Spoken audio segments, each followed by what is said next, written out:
Oye, Goku, Goku, ven acá. Te habla el gran Kaiosama de Dragon Ball Z de la Batalla de los Dioses. Oye, ya comienza en los especiales de paisaje literario Talentos de Voz. No se lo pierdan. Se los dice el gran Kaiosama.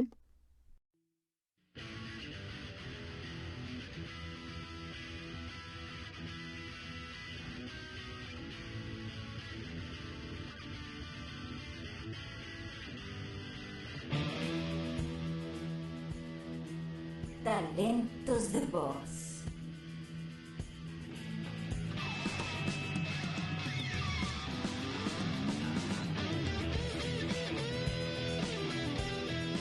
¡Patamón Digivolta! ¡Patamón Digivolta! ¡Ay, porque yo no puedo Digivolucionar! Yo soy malo, y eso es bueno. ¡Cadena de Andrómeda!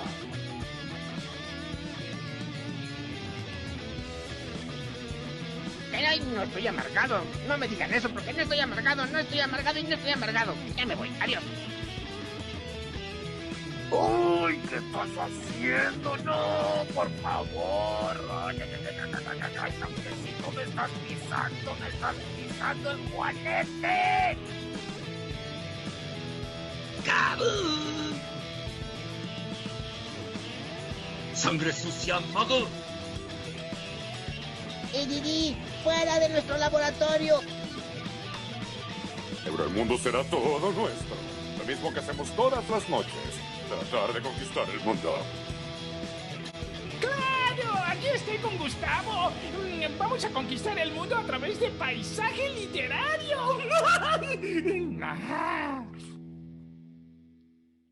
Buenas, buenas. Bienvenidos al 61º especial de Talentos de Voz en Paisaje Literario. Un programa dedicado a esas voces que nos hicieron imaginar miles de mundos. Hoy vamos a estar charlando con el actor, director de doblaje y dramaturgo argentino Dani de Álzaga. Dani es fundador y actual director de la institución Escuela Argentina de Doblaje, que está situado en la ciudad autónoma de Buenos Aires. Buena iniciativa que ya lleva algunos años. Esta charla fue en el 2020, plena pandemia, restricción absoluta, aunque ya había algo liberado en la época que lo grabamos, por el mes de noviembre, diciembre, más o menos por esas fechas, pero todavía era medio incierto. Hoy está un poco más abierto, pero estamos ahí.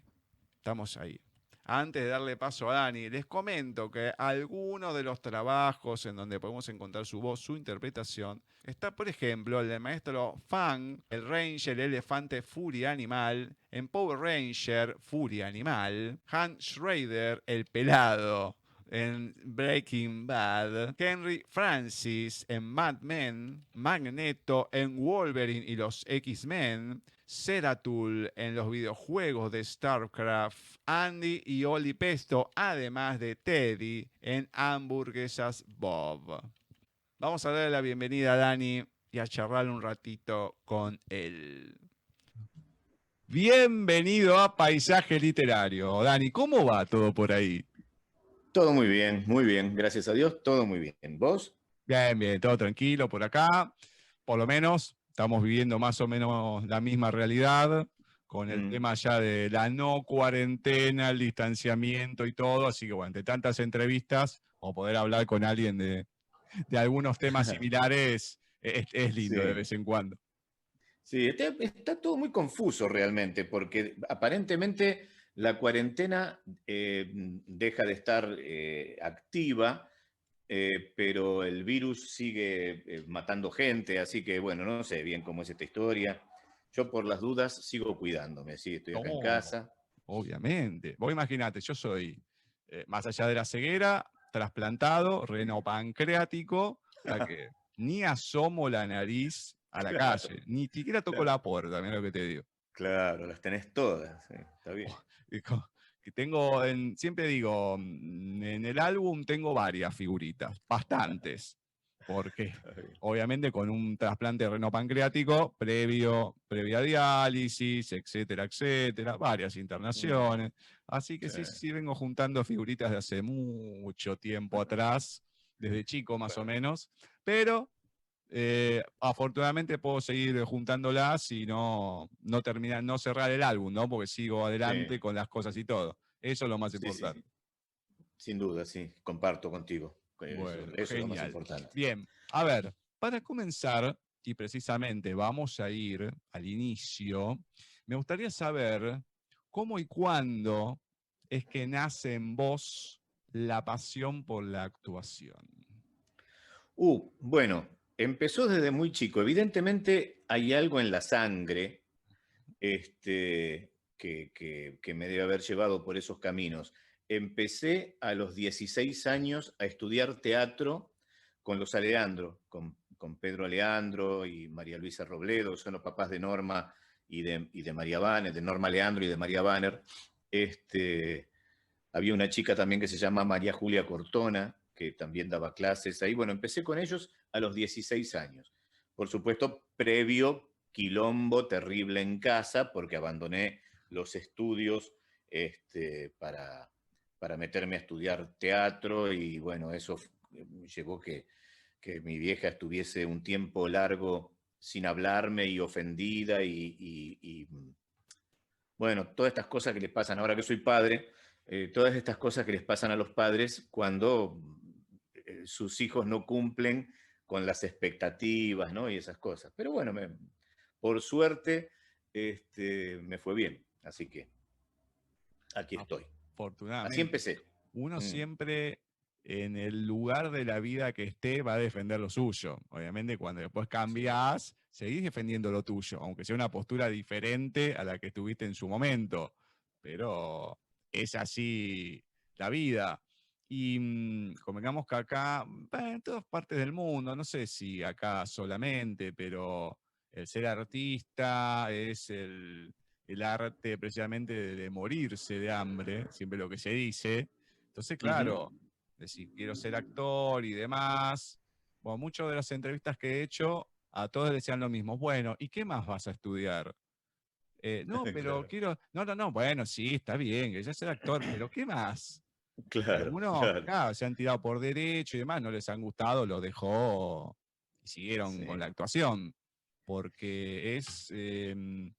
para la gente que no viene a lo mejor de la familia de la actuación, pasa esto, que no son tan apoyados como te ha pasado a vos y tienen esta cuestión de decir, bueno, pero no vas a poder vivir de esto.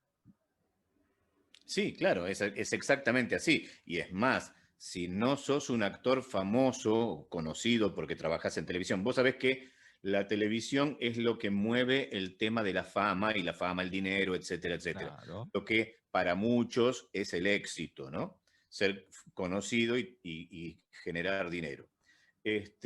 Los que no somos conocidos, a mí me pasa todavía que hay gente que me dice, bueno, pero ¿de qué trabajás? Como que ser actor es un hobby, no es un trabajo, ¿no? Todavía lo toman medio como que, bueno, está bien, como pasatiempo, listo, sos actor, pero ¿de qué vivís? Y yo ya o sea, evidentemente esa gente ya por mi vida ya pasó, por suerte, y espero que no pasen más, y nada, o sea, ya no doy más ningún tipo de explicación. Es evidente que vivo de mi profesión. Para la gente que no sepa, Argentina, digamos que es uno de los centros, digamos, de movimiento de teatros más grandes que hay en Latinoamérica. Creo que está el de México y Argentina, son los dos más grandes. Bueno, puede ser los dos más grandes, pero Argentina, para que los oyentes lo tengan claro, es el número 1 de América Latina, de habla hispana. Es incluso un país culturalmente hablando más importante incluso que Madrid, que España, digamos. Claro, sí, a nivel teatral, sí. Y a nivel cultural en general, porque es un lugar donde tenés las librerías abiertas las 24 horas, los 365 días del año. Eso no te pasa en ninguna parte del mundo, ni de habla hispana, ni de ninguna otra lengua. O sea, yo no he visto librerías abiertas o lugares con tanta... Mira, por ejemplo, en Londres, en el West End, o en Nueva York, en Broadway, y después Buenos Aires. En ese orden, te lo digo, ¿eh? O sea, estamos terceros en el mundo hablando de lo cultural, todo lo que engloba la cultura. Teatro, sí, tenés 500 teatros funcionando, tenías, ahora están todos cerrados, pero tenías 500 obras de teatro funcionando todo el tiempo. Están dentro del teatro comercial, por un lado, y el teatro alternativo por el otro, las cooperativas. ¿Ves? Eso de las cooperativas de teatro en otra parte del mundo no existe, no tienen ni idea de qué es. O sea, si no están subvencionados por algún gobierno o por algún capital X, o sea, si no está la plata, nadie piensa en hacer teatro, nadie se da cuenta que puede. Nadie lo intenta, no les interesa. Y acá sí.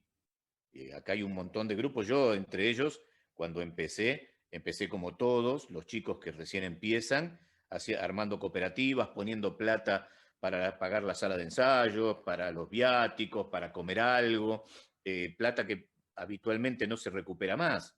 O con suerte, si te va bien, la podés recuperar, pero si no, es plata perdida. O sea que uno al principio paga por hacerlo, eso es pasión. Así que está bueno. Y bueno, ¿y cómo pasás precisamente de estudias teatro, empezás a actuar de esta manera, tipo en cooperativa, poner plata, empezar a hacer algunos ensayos de a poquito, y cuando empezás ya a estar formado, no como actor, pero cuando sentís que es ese punto de quiebre, cuando pasás esa primera etapa, a ya poder vivir de la actuación?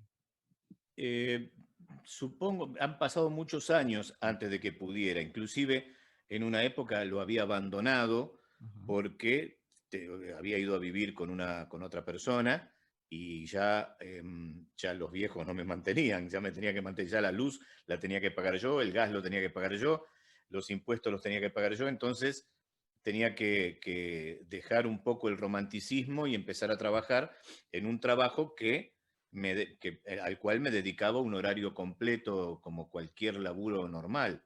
Entonces no podía hacer teatro, porque el teatro generalmente se hace de noche, llegás a tu casa tarde y al otro día si te tenés que levantar temprano para ir a trabajar se te complica mucho, es medio como un conflicto bastante jodido. O sea, tuve un periodo que habrán sido 4 o 5 años de mi vida, allá por los 20 y tantos, que tuve que abandonarlo, pero evidentemente siempre estuvo.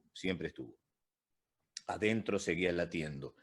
Y bueno, cuando retomé un poco todo eso, ya empecé a trabajar ya empecé a cobrar, ¿no? Me acuerdo que estaba en el Calígula de Pepito Cibrián, después pasé al Teatro Alvear, como actor del Teatro Alvear, que es municipal, entonces ya ahí tenía un sueldo todos los meses. Y bueno, y a partir de ahí, después aparece el doblaje en mi vida. Y el doblaje, cuando me empezó a ir bien con el doblaje suplía el día a día. Digamos, si al actor le puede pasar que tiene una temporada donde le puede ir bien y ganar dinero y poder vivir cómodo, y después cuando termina esa temporada, ya sea de teatro, de televisión, de lo que sea, o la película, lo que sea que esté haciendo, cuando termina esa temporada, no entra un mango por ningún lado y empieza a pasarla mal. Entonces, el doblaje lo que me dio es el pan nuestro de cada día. O sea, que abra la heladera y haya algo para comer. Mientras tanto, hacía teatro por la noche o trabajaba en alguna serie o en alguna telenovela cuando salía, esas de Andrea del Boca y bueno, qué sé yo, un montón. Pero digamos que a mí el doblaje lo que hizo en mi vida fue darme trabajo todos los días. Y al tener trabajo todos los días tenía la tranquilidad de que no me iba a faltar lo esencial para mi familia. Entonces podía esperar y hacer otras cosas que generalmente demandan mucho tiempo, o sea, no son inmediatas. a poder tener esa estabilidad monetaria y también, a ver, anímica, de saber que tenés por lo menos trabajo, poco, mucho, no importa, pero tener algo fijo y tenerlo todos los días, aunque no tengas lo otro. Si tenías lo otro, mejor, era más. Pero si no, por lo menos mantenerse. Claro, sí, exacto. Es eso, digamos, ese vaivén de los actores, sobre todo, mira, ahora con el tema de la pandemia, los actores en general, salvo raras excepciones, los actores en general la estuvieron pasando muy mal. La siguen pasando muy mal porque todavía no se rehabilitaron los teatros. Ni las tiras, o Ni sea, cine, recién. ni televisión, ni nada. Nada, nada. Por eso, entonces, el actor es un tipo que no tenía de dónde agarrarse. Nosotros, los que hacemos doblaje, zafamos de eso porque no, yo me traje las máquinas que tenía en mi estudio a mi casa y seguí trabajando desde mi casa. Digamos que nosotros pudimos seguir laburando, pero ya te digo, solamente los que nos dedicamos al doblaje. Los que se dedican al teatro, a la televisión o a lo que sea, que necesitas la imagen, por ejemplo, esos estuvieron todos sin trabajo y la estuvieron pasando muy mal realmente. Ahora, por lo general, de los que he entrevistado, los venezolanos, los mexicanos, dicen que el doblaje, nunca pregunté cuánto porque no es la finalidad de la entrevista, pero dicen que es mal pago. En Argentina, ¿cómo es? Está bien que en Argentina es casi todo mal pago, ¿no? Pero Claro, sacando eso, ¿cómo, sí. cómo lo ves el tema del pago por los llamados o por cada trabajo?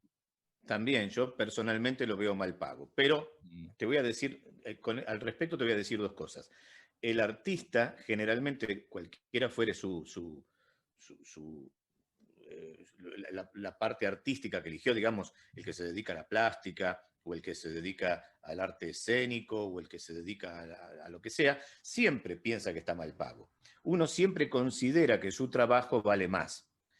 Pero, eso por un lado. Por el otro lado, el doblaje sí está mal pago, realmente está mal pago. Nosotros, los que tenemos mucho trabajo, lo que ganamos es en la cantidad. Claro. Digamos, si yo hago una película por semana, tengo que trabajar de otra cosa porque no voy a poder vivir. Ahora, si hago 3 por día, digamos que ya puedo dedicarme exclusivamente a esto, ¿no? Y es lo que nos pasa a muchos. O sea, los mexicanos que se quejan mucho son quejosos, pero ellos viven, muchos de ellos viven del doblaje. Y acá en Argentina conozco muchísimos compañeros que vivimos del doblaje. O sea que el doblaje es nuestra fuente de ingreso, además de nuestra forma de vida. Y a la hora de los llamados, ¿cómo es no solamente el llamado, sino la frecuencia del trabajo, ¿no? En lo que es series, películas, la cantidad de material que llega a la Argentina? ¿Cómo es? Es mucho, en realidad es mucho. Yo vengo de una época, yo soy uno de los primeros. Digamos que vos estuviste haciendo una entrevista a Hernán Palma, me dijiste. Sí. Bueno, Hernán es mucho más nuevo, digamos que Hernán está dentro de la camada nueva. Él cuando ingresa al mundo del doblaje ya estaba todo digitalizado, ya existía la computadora, el Pro Tools y todas estas cosas. Cuando empecé yo, no, era todo analógico y las películas eran en rollo, ¿te acordás? Era en celuloide, por lo El tanto Super una 8, película era digamos, 4, que se 5, podía 6. ver con el Super 8. Sí, no, estoy hablando de las películas de los cines, las que uno doblaba. El Claro. Super 8, Sí. Super 8 generalmente era una cosa más casera. Claro, bueno, pero a ese estilo, digamos, que tenías que poner el rollo de un lado del otro y ahí iba pasando, Claro. no el cassette ni nada. O sea, de ese Claro. estilo. Exacto. Por eso, en esa época, cuando yo recién empezaba, se podía hacer una película por semana o cada 10 días. Claro. Porque se tardaba mucho, había que rebobinar, volver a grabar, cada vez que uno se equivocaba, vuelta otra vez a rebobinar, vuelta a volver a grabar, todos, porque como había una sola pista de audio, o sea, la cinta magnetofónica tenía 2 pistas. En una se ponía el sonido de la película y en la otra se grababa. Por lo tanto, había una sola pista de grabación. O sea que si vos y yo estábamos grabando juntos y vos te equivocabas, había que rebobinar y hacer toda la escena juntos los dos de nuevo. Sí. Y si en vez de ser 2, éramos 4, porque entraba tu esposa y tu hija, y peor. Y si era una escena de guerra donde había un montón de soldados en la trinchera, peor. Y así sucesivamente. Entonces, hacer una escena capaz que demandaba mucho tiempo, media hora, 40 minutos, 1 hora, una escena. Entonces, calcula que podías hacer 6, 7 escenas por día, 8. O sea que una película demandaba mucho tiempo, en 10 días por lo menos. Hoy, nosotros, los actores, que hacemos 4, 5, 6 películas por día. Entramos en un estudio, salimos de esa sala, vamos a la otra. Acá estoy haciendo un protagónico en una película, salgo, termino, lo hice en 3 horas. Salgo de ahí, me meto a hacer un personajito chiquito en una serie en otra sala, y salgo de ahí, me voy a otra sala que están haciendo un dibujo animado y tengo que hacer unas vocecitas. Y ya hice en la mañana 3 productos. Y después voy a comer y a la tarde voy a otra empresa donde hago lo mismo. Estoy en una serie en una sala, estoy en una porno en la otra, estoy en un dibujito animado en la otra. Entonces, al estar, o un documental, hacemos muchos productos por día. Y eso es lo que hace, sigue estando mal pago, pero al hacer mucho, al trabajar mucho, generas una cantidad de dinero que te deja vivir. Eso es lo que quiero decir, y es lo que les pasa a los mexicanos también. O sea que hay otros países, por ejemplo, Venezuela o Chile, que también, o Colombia, que también hacen doblaje, pero en muchísimo menos proporción que en México y que en Argentina. Entonces ahí capaz que se les complica un poco más. Pero nosotros acá tenemos un montón de empresas que están dedicándose al doblaje y que cada empresa tiene 7, 8, 10 salas en las cuales están trabajando todas a la vez. Y por eso te digo, salís de una sala y te metes en la otra. Digamos que nosotros no deberíamos quejarnos. Nos quejamos porque consideramos que debemos ganar más y somos quejosos como buenos argentinos. Pero en realidad tenemos trabajo, un trabajo que nos gusta, somos unos privilegiados, vivimos de lo que elegimos y encima nos pagan por ello, así que no podemos quejarnos demasiado. Vos dijiste que llegaste al doblaje, pero ¿cómo fue y cuándo fue que llegaste al doblaje?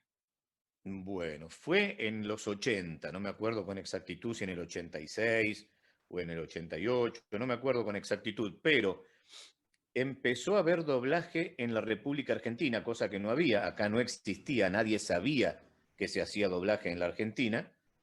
Y bueno, hubo una empresa que en esa época se llamaba Video Record, estaba en Laboratorios Alex, que quedaba en Dragones y Mendoza, en la capital federal. Era la única empresa que había que hacía doblaje, que empezó a traer productos extranjeros para doblarlos al castellano, y tenía que ser en castellano neutro, porque eso después se distribuía en toda América, no era solo para Argentina. Entonces empezaron a dar unas clases, un cursito muy chiquitito en la Asociación Argentina de Actores, exclusivo para actores, no podías entrar si no eras actor.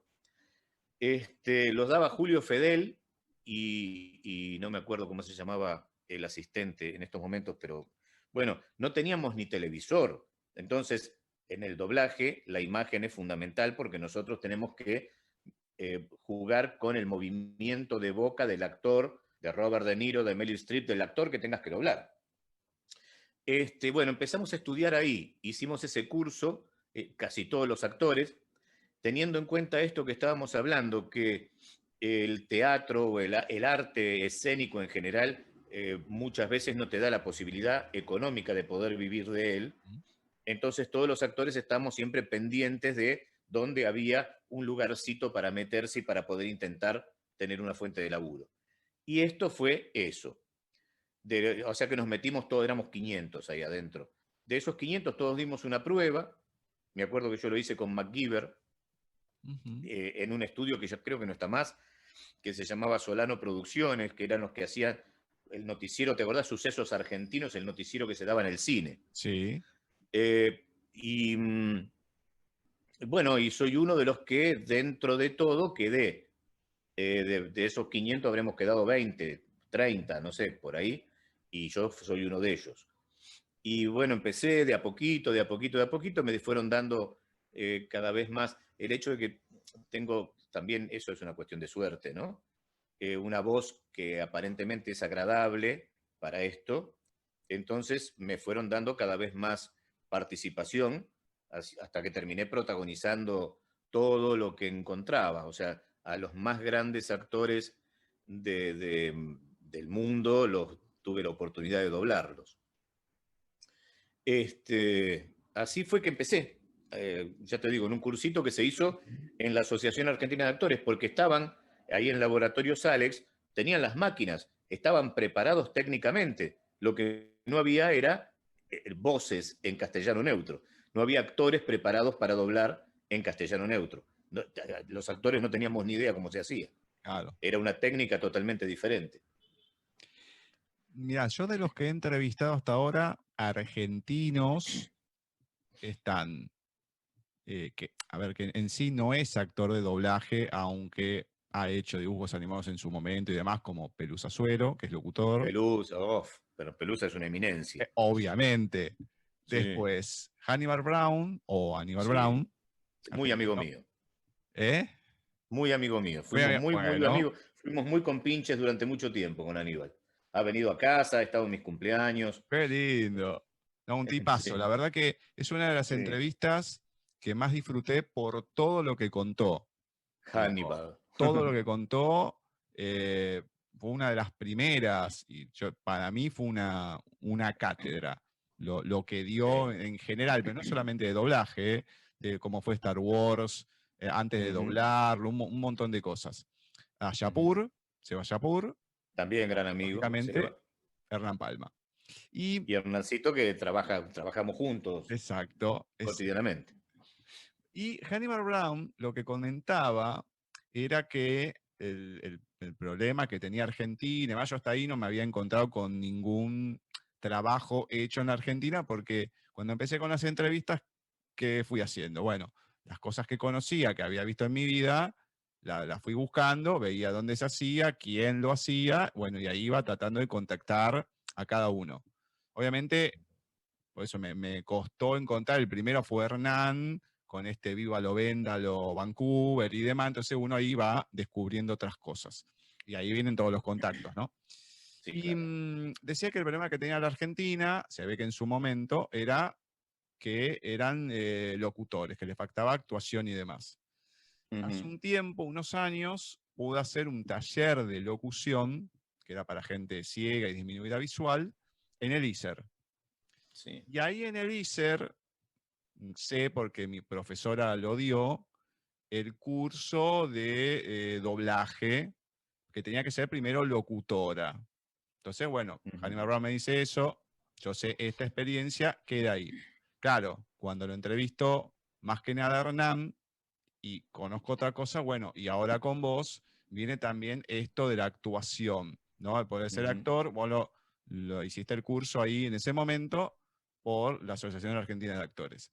Ahora, hoy en día, el curso lo podés dar tanto en el ISER como en la Sociedad Argentina de Actores.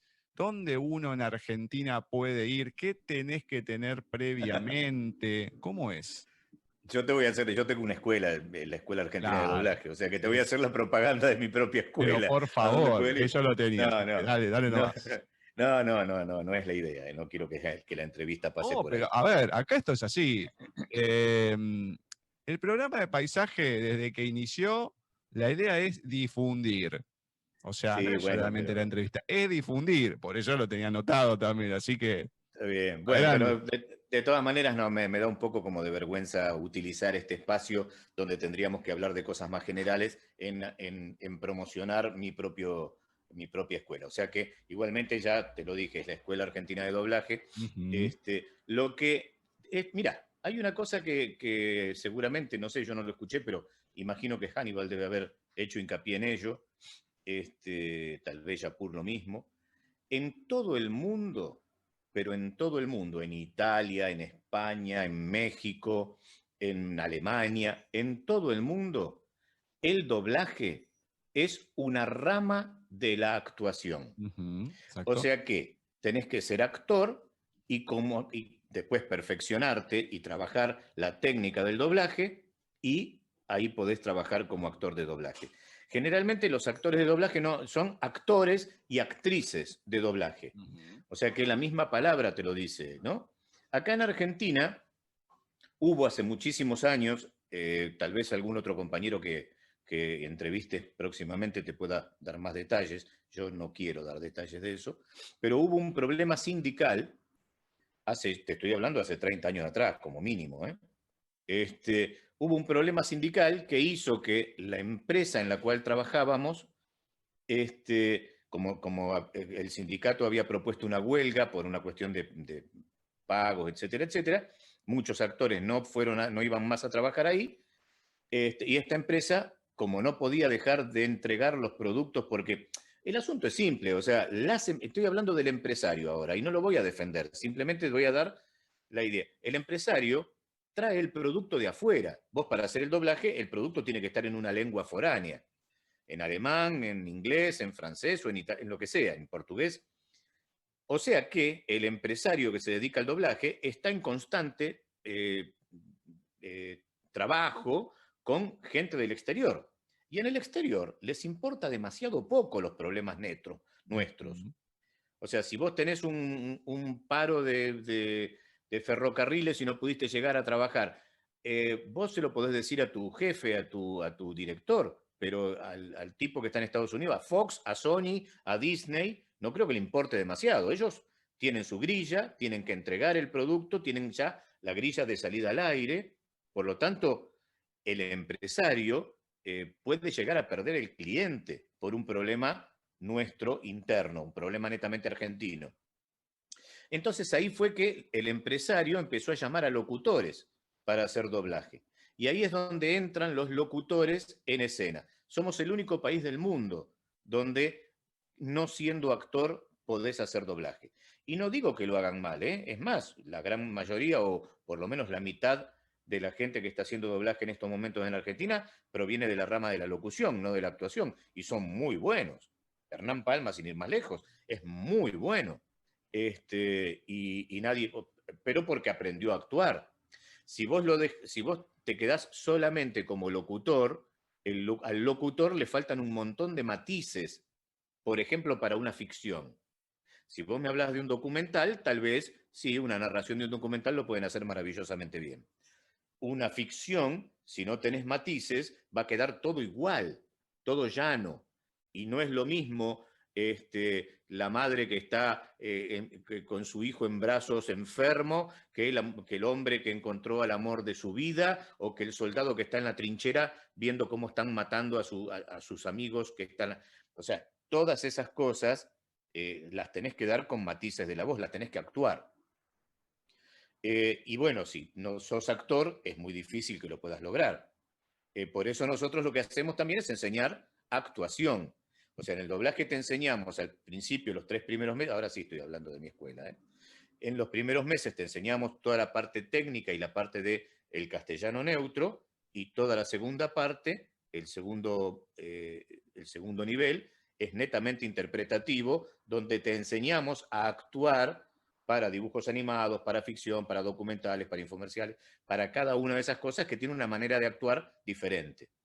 Pero digamos que tenés que estar preparado para todo. Y insisto en lo que te digo antes, en todo el mundo, y doy fe porque lo he visto, en todo el mundo el doblaje es una rama de la carrera del actor. Exactamente. Eso es, que seguro Hannibal debe haberte dicho algo de eso, porque me acuerdo que era algo que... Claro, él lo que decía era esto, que sí, que se hacía doblaje en Argentina, que es muy bueno y demás, etcétera, etcétera, y que lo que le faltaba a la Argentina era actuación y demás.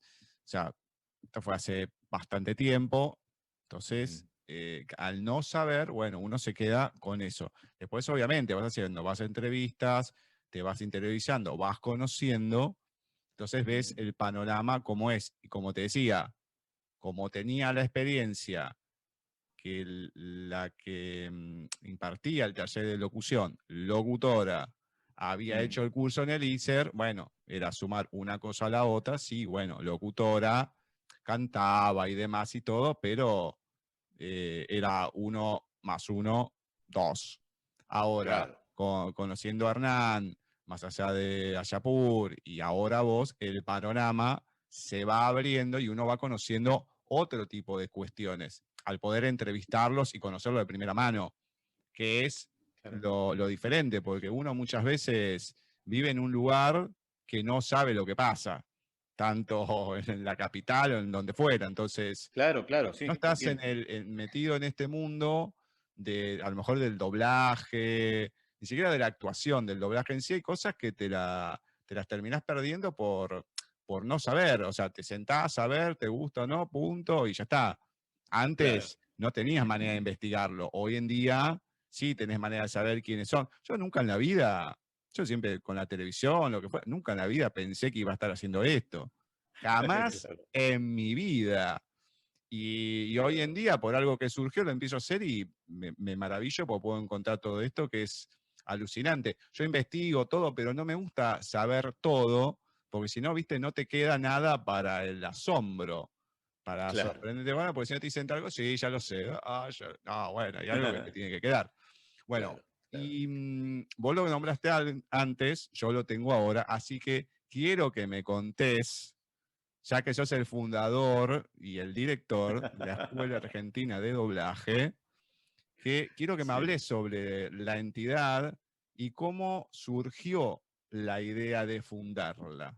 Mira, fue simple. Yo estaba haciendo teatro. Mira, te lo cuento de esta manera, te lo hago un poco más larga. Viví un tiempo en Barcelona y en Barcelona, por una cuestión de tratar de conseguir los papeles para poder quedarme y para poder vivir en blanco, mi abogado presentó un montón de cosas, mi currículum entero y presentó notas de los periódicos y programas de teatro, etcétera, etcétera, etcétera, como para justificar que yo era un actor importante, por llamarlo de alguna manera, ¿no? No sé cómo decirlo sin que sea demasiado egotista. Pero bueno, presentó todo eso y yo ya había empezado a trabajar en doblaje allá, en España. Había logrado adquirir el español de España, el castellano que hablan en España, para poder trabajar. Y había empezado con pequeñas cosas. Terminé después protagonizando, pero estaba, digamos, en los comienzos. Un día me llega de la Generalitat de Cataluña un nombramiento donde la Generalitat me nombra personalidad de interés cultural para Cataluña. Con eso logramos hacer todos los papeles, porque para ellos era importante que yo trabaje en Cataluña. Eso no sé cómo lo hizo el abogado, pero bueno, lo logró. Eso me abrió las puertas de los casales en todo el mundo. Todo el mundo hay un casal de Cataluña. Así que acá en la Argentina, en esa época, había un hombre que era maravilloso, un hombre que falleció y que realmente me dolió mucho porque era un gran tipo, además de ser un gran presidente del Casal, que se llamaba Jordi Font, estaba secundado por Jordi de Escalada, que también era otro gran tipo, y ellos me abrieron las puertas del Casal de Cataluña. Por lo tanto, todos mis productos teatrales, yo los hacía en el Casal de Cataluña. Estaba el Teatro Margarita Girgu y estaba el Teatro Guimerá arriba, que era una sala más pequeña. Pero yo tenía todo el Casal casi a disposición, porque hacíamos la escenografía en una sala, teníamos la sala de danza donde ensayábamos y poníamos las coreografías. Yo tenía todo el elenco y a todo el equipo de trabajo de teatro trabajando en diferentes lugares a la vez. Estuve trabajando muchos años en el Casal de Cataluña, estrené muchas obras. Un día, teniendo en cuenta este detalle de que empezaba a haber mucho más trabajo de doblaje acá en la Argentina y éramos siempre los mismos, éramos 50 tipos que eran las 50 voces que ibas a escuchar en todos los programas. Pero al entrar cada vez más empresas, al entrar Sony, al entrar Fox, al entrar Discovery, National Geographic, que empezaron a trabajar en la Argentina, éramos siempre las mismas voces. Yo he llegado a contar en 7 canales diferentes, estaba yo a la misma hora, me escuchaba a mí. Y era gracioso, pero dije, no hay más voces porque no hay gente que esté preparada. Entonces me puse a dar clases como Dani de Álzaga, no como Escuela Argentina de Doblaje, me puse a dar clases en el Casal. Los del Casal me dieron una sala para que me encargue y me proveyeron de equipos y así empecé. Después, con el tiempo, cambiaron las autoridades y yo decidí irme del Casal. Entonces conseguimos un espacio en pleno centro y ahí fundamos la Escuela Argentina de Doblaje. O sea, ya la Escuela Argentina de Doblaje empecé trabajando yo solo y al año ya éramos un equipo. Y ahora estamos trabajando, somos un gran equipo de grandes profesionales, toda gente vinculada, toda gente que está trabajando. O sea, no hay ningún colgado que venga a dar clases si no está dentro de la profesión. Entre ellos, Hernán Palma fue uno de los del equipo mío, del equipo de la Escuela Argentina de Doblaje. Y muchos más, o sea, somos por lo menos 9 o 10, más el personal administrativo, más el personal técnico. O sea, somos un grupo bastante interesante y ya te digo, lo que nos diferencia de otros es que todos estamos en actividad, todos sabemos de qué se trata, todos somos actores con muchos años de trayectoria y bueno, eso hace que la gente en algún momento nos elija. Pero así fue como se fundó la Escuela Argentina de Doblaje hace 10 años. Muy bien. Marcelo T. Alvear, 963. Está. Exactamente, sexto 15. Así vamos a poner el chivo, lo ponemos todo. ¿Qué es ahí Marcelo T. Alvear y 9 de julio? Claro, entre Carlos Pellegrini y Suipacha. Marcelo Sí. T. Alvear entre Carlos Pellegrini y Suipacha. Pleno centro, o sea, no tenés forma de no llegar.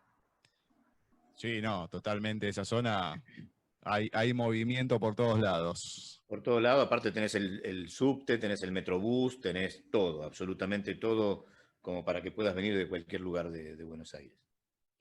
Sí, conozco porque yo en su momento, antes de perder la vista, lógicamente, iba a Económicas, porque bajaba en Flores, claro. Soy de Villaluro, bajaba en Flores, tomaba el 132, y el 132 te deja ahí a una cuadra.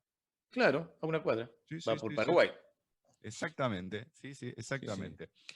Bueno, y más allá de esto, también tomás una decisión de crear la productora, H Group. Sí. ¿Cómo? Estás informado. Muy bien. Acá yo no vengo como paracaidista, tal vez que vengo para que me asombren con alguna cosa, pero tampoco, como diría una de mis ahijadas. Entonces, contame esta decisión de fundar tu propia empresa, H Group. Fue también teníamos, o sea, ya teníamos la Escuela Argentina de Doblaje ahí en la calle Marcelo T. Alvear. Empecé a tener contacto con gente que eran proveedores de material para doblar. Gente de Alemania, gente de acá de Argentina. Entonces empezamos a trabajar, fundamos la productora, teniendo en cuenta que existía la posibilidad de empezar a trabajar como productores. Y bueno, empezamos a trabajar con un agente de Brasil y para doblar productos de ellos, que lo mandaban en portugués, lo doblábamos en castellano neutro, y después fue trabajoso, fue un par de años de reuniones, y Canal Encuentro y Paca Paca, que eran del Estado Nacional. Había que reunir una cantidad de requisitos muy importantes y nosotros nunca llegábamos, porque como éramos chiquititos, no teníamos espalda económica para poder lograr todo lo que te pide el Estado Nacional para poder ser proveedor del Estado. Hasta que, bueno, trabajando, lo logramos y empezamos a trabajar como proveedores de Canal Encuentro y Paca Paca. Y mientras duró, ahora ya eso se terminó. No sé si continuarán ahora con esta nueva gestión de gobierno, pero digamos, durante toda la gestión del gobierno de Macri, eso no dejó de existir para nosotros, para el doblaje. Bueno, y trabajamos mucho con esta gente, entonces teníamos que estar al día con todo. Vos sabés cómo es trabajar para el Estado, tenés que ser hiper minucioso en todo, porque si no, todo es un escollo. Es muy difícil, es muy problemático, no cualquiera puede hacerlo. Entonces éramos un grupo de 5 o 6 empresas que trabajábamos con ellos y entre ellas los nuestros. Así que bueno, por eso se fundó la empresa, porque un día dije, ahora quiero ser, empecé como actor, hablo del doblaje, ¿no? Empecé como actor, fui director de National Geographic, fui el primer director de National Geographic acá en la Argentina. Dirigí Sony durante muchísimos años, o sea, fui Discovery. Después di clases, o sea, tenía la escuela. Fui docente y director y armador del grupo de la escuela. Y dije, bueno, probemos con producir. Y así fue, y también nos pusimos a producir. No me puedo quedar quieto, soy geminiano. Obviamente. Menos acá. Y el tema de, porque uno siempre, pocos he escuchado, porque la mayoría están solamente del lado de la actuación, pero capaz que alguno que estuvo acompañando a alguien que tenga alguna productora, el tema de las reuniones, tener que ir, más allá de lo que es esto de Brasil, que decís, y el Estado, ¿no? A buscar afuera material, competir con otros para que te den el material a vos y doblarlo acá. ¿Cómo es? Y no es nada, o sea, todo demanda un tiempo muy prolongado. Es enviar hoy un email a la persona fulano de tal empresa en Estados Unidos, que te lo responda, capaz que pasa un tiempo y así empezar trabajando a través del correo electrónico. Después ya el WhatsApp también ayuda mucho, porque si realmente hay interés del otro lado de escucharte, ya nos pasamos los WhatsApp y ya se hace un poco más fluido, y después con el tiempo tenés que viajar, encontrarte y llegar a un entendimiento y que ellos empiecen a confiar en vos. Empiezan siempre con algo, con muy poco, de repente te dan una peli, una serie o lo que sea, un documental, ¿no? Según a lo que se dediquen. Y una vez que vos diste una prueba, igualmente te piden antes de iniciar cualquier tipo de transacción, te piden que hagas una muestra, un sample, como para que ellos vean si está dentro de los cánones, si está dentro del estándar de calidad que ellos necesitan, ¿no?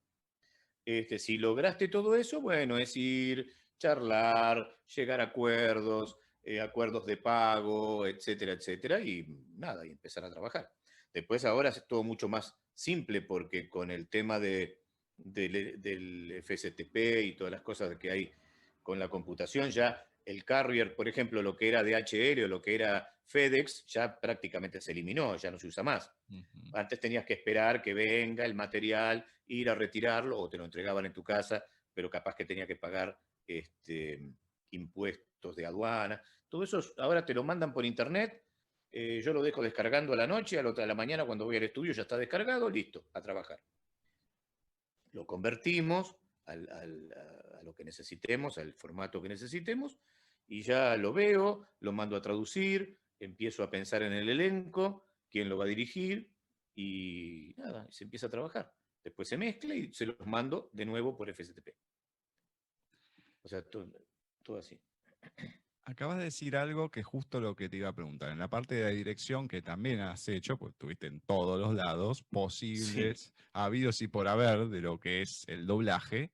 Y muchos han comentado y pocos los han hecho, y como te lo escuché en una entrevista, quiero que lo comentes también, es a la hora cuando tenés que dar el llamado para diferentes personas, ¿no? Jóvenes, adultos, de todo.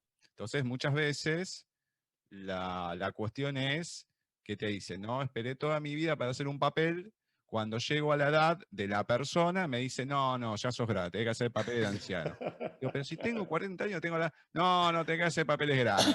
Y una contó que me hizo reír, Magdalena Leonel, que en su momento hizo la doctora Queen, etcétera, etcétera, Chitara de los Thundercat.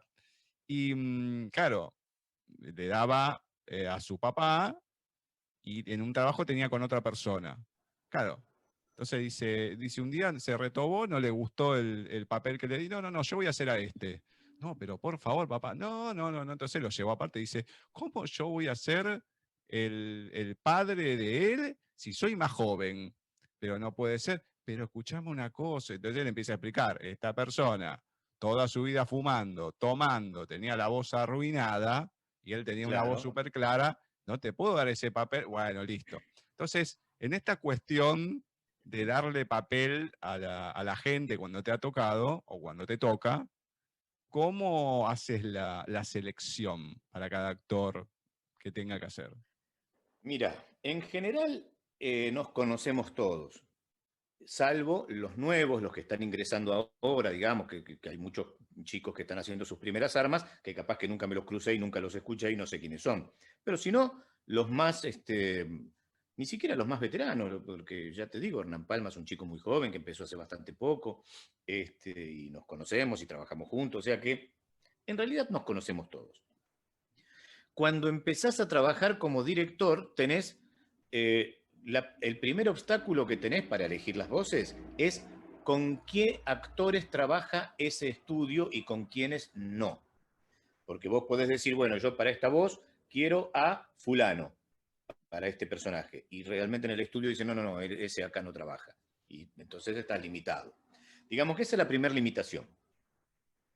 Y después lo que tenés que buscar, lo primero que busco yo es eso, el tipo de voz. Si es una mujer joven, si es la chica joven que se enamora, ¿verdad? Necesitas una chica joven, si es la madre, necesitas una mujer de 30, 30 y pico, y si es la abuela, buscas una de 50, 60. Y si es un hombre, lo mismo te estoy hablando, ¿no?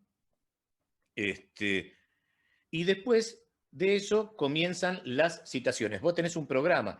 Yo, por ejemplo, me trabajo con un plan, donde personalmente te digo cómo es mi plan, que a veces falla, pero a mí me gusta meter a los protagonistas primero, porque de esa manera ya tengo el 70% de la película terminada. Todos los personajes secundarios, terciarios, personajes episódicos, los meto después. Pero prefiero tener los protagonistas terminados, porque aparte, mientras hago a los protagonistas, voy viendo todas las escenas donde capaz que me comí alguna que cuando hice el plan inicial no la vi, y digo, mira, acá justo aparece uno allá atrás que dice taxi, y yo no lo había visto. Y bueno, haciendo los protagónicos, como haces toda la película, porque están en toda la película, te das cuenta de esos detalles. Yo empiezo de esa manera, y generalmente tengo 2 o 3 voces por cada personaje. Porque llamo a vos, y te llamo, hola Gustavo, mira, tengo tal peli, así, me gustaría el jueves a la mañana, ¿podés? Y vos me decís, no, mira, jueves a la mañana justo yo tengo médico. Y a la tarde, no, a la tarde tengo el programa de radio, o sea, bueno, no podés el jueves, no podés el viernes, listo, llamo a otro. ¿Entendés? Porque tampoco puedo atrasarme, yo tengo una fecha para entregar la película. Y bueno, trabajo de esa manera. Tengo generalmente siempre 2 o 3 voces por cada personaje. Una de las cosas que para mí son muy importantes, no con esto estoy diciendo que todo el mundo trabaja igual, para mí son muy importantes, es que hay un grupo de actores de doblaje, que serán entre 10 y 20, que para mí son los mejores, los más dúctiles, los que tienen mayor experiencia y los que con muy pocas palabras vos le decís cómo querés que sea el personaje y lo sacan al toque. Entonces, esos para mí son la columna vertebral de todas las pelis. Y bueno, y después todo lo demás, por supuesto, trabajo con todos, pero siempre elijo entre esos 10 o 20 porque sé que me van a resolver todos los problemas. El asunto es que yo tengo una fecha de entrega, por lo tanto, tengo que armar un plan de trabajo. Si alguien me falla, suponete, si yo te llamo, Gustavo, digo, ¿podés el jueves? Bueno, sí, venís el jueves. Yo calculo que con vos voy a estar 2 horas. Te digo, bueno, venite de 9 a 11. Y a las 11 lo llamo a otro, y a las 12 ya tengo al otro.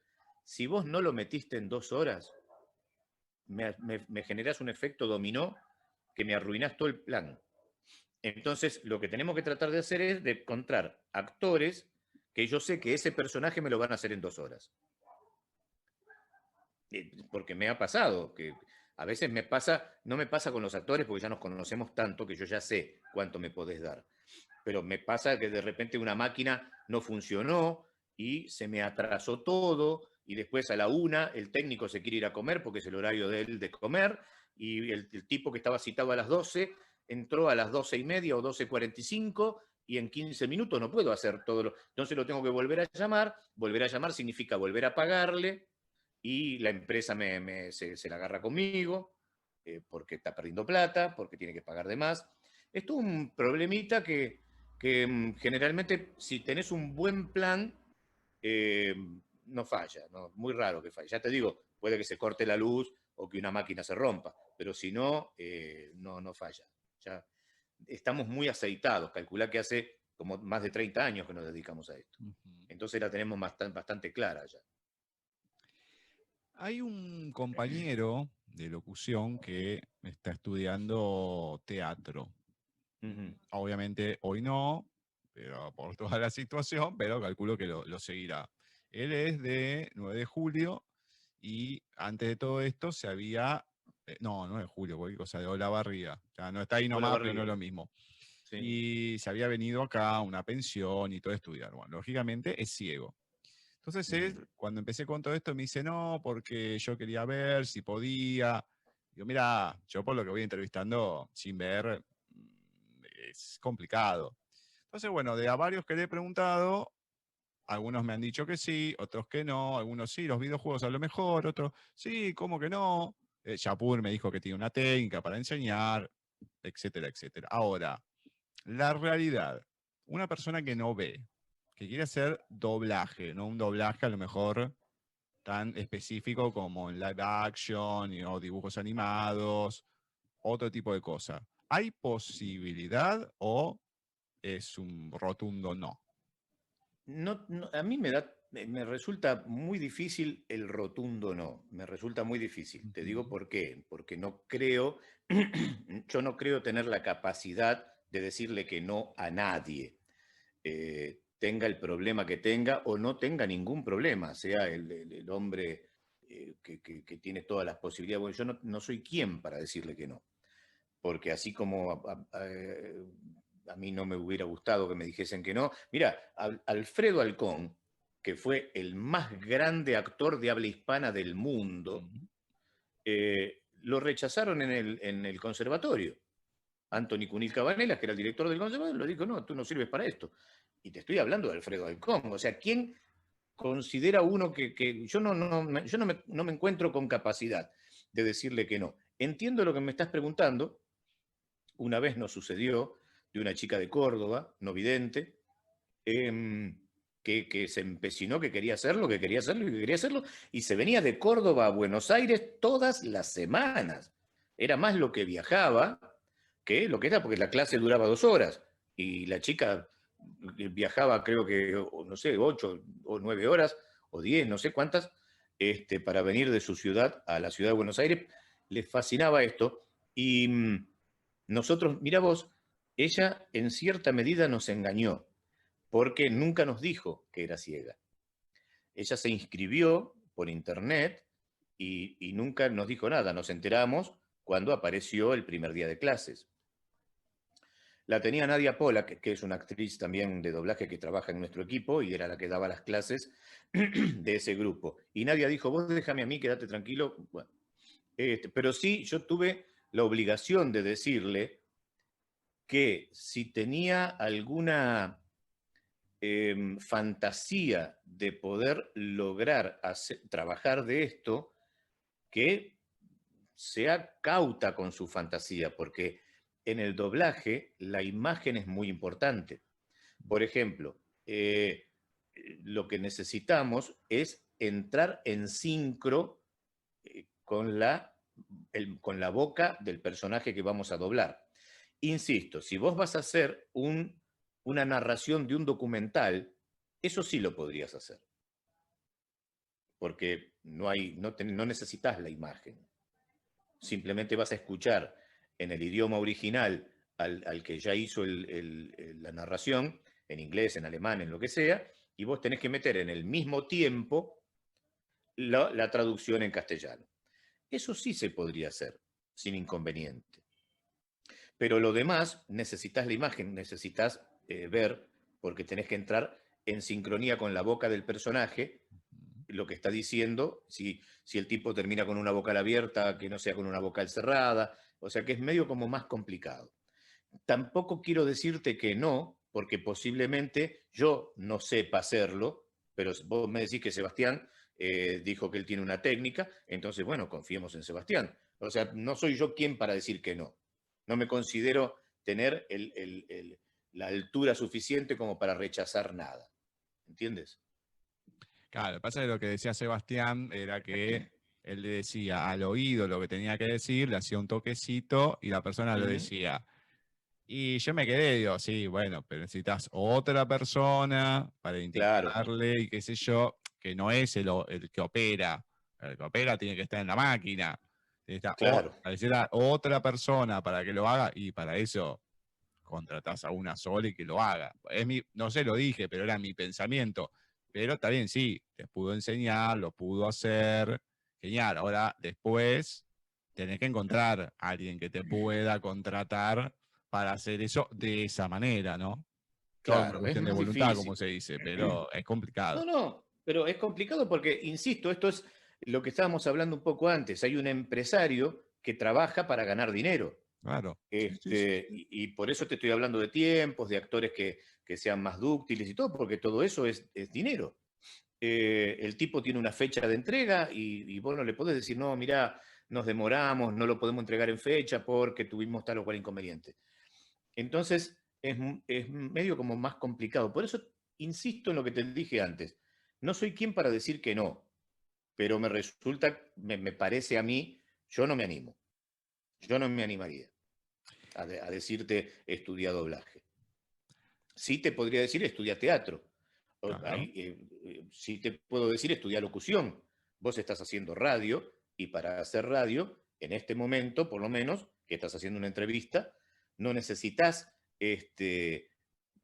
la vista, necesitas la voz. Entonces eso lo puedes hacer con toda tranquilidad y lo puedes hacer muy bien.